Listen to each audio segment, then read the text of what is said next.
حکیم صاحب انڈیا سے جب تشریف لائے یہاں پہ تو اپنے ساتھ کچھ کتابیں بھی لائے تھے. وہاں فاؤنڈیشن میں انہوں نے ایک لائبریری قائم کیا اور پھر ان کا خواب تھا کہ میں اس کو عظیم لائبریری بناؤں. تو اس کے لیے ایک تو لالو کھیت میں انہوں نے ایک جگہ لے لی جہاں پہ ان کو یہ بیت الحکمہ یا یہ مدینۃ الحکمہ قائم کرنا تھا.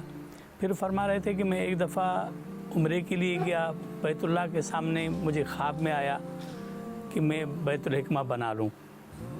تو آپ نے پھر اس جگہ کو تقریباً 1983 میں یہاں پہ 350 ایکڑ انہوں نے زمین خریدی. اس میں سب سے پہلے انہوں نے لائبریری کا قائم کیا لائبریری کو.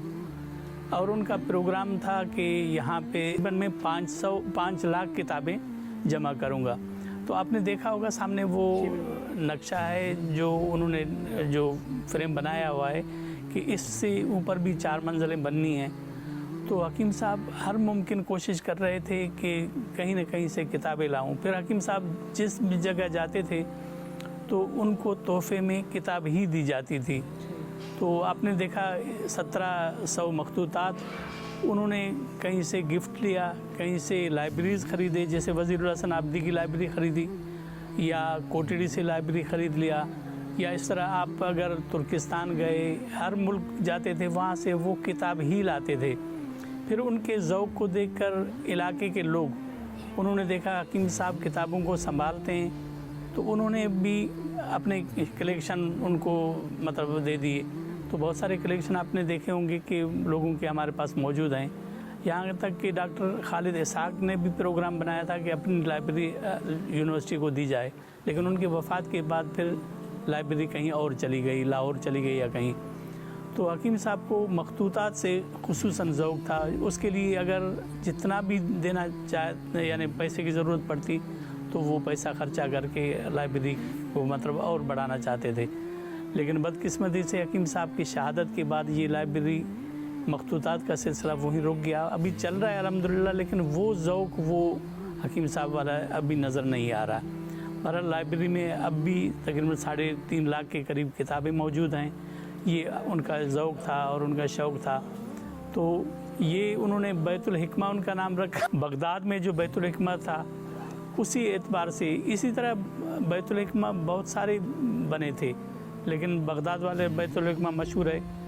اصل میں حکیم صاحب کا مقصد یہ تھا کہ کتابیں جو ہے وہ آپ کی مستقبل کو آگے بڑھا سکتے ہیں، یادگار بن سکتے ہیں.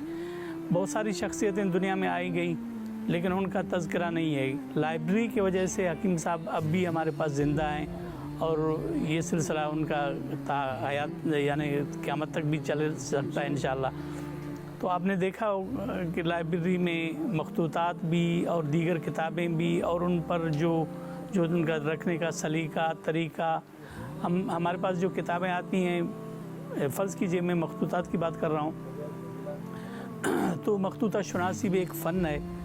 تو پہلے ہم مخطوطات کو زبان کے طور پر دیکھتے ہیں کہ یہ کس زبان میں ہے، پھر کس موضوع پر ہے، اور ان کتابوں کو ہم اس طرح سجاتے ہیں. یا مثال طور ہمارے مطبوع کتابیں ہیں وہ بھی لینگویجز وائز ہم ان کو پہلے تقسیم کرتے ہیں، پھر ہر زبان میں ان کتابوں کو جدا جدا ڈی ڈیسمل کے اسکیم کے مطابق ہم کلاسیفائی کر کے اور اس شعبے میں سجا دیتے ہیں. اور اس کے لیے تقریباً 3 کارڈ ہم بنا لیتے ہیں.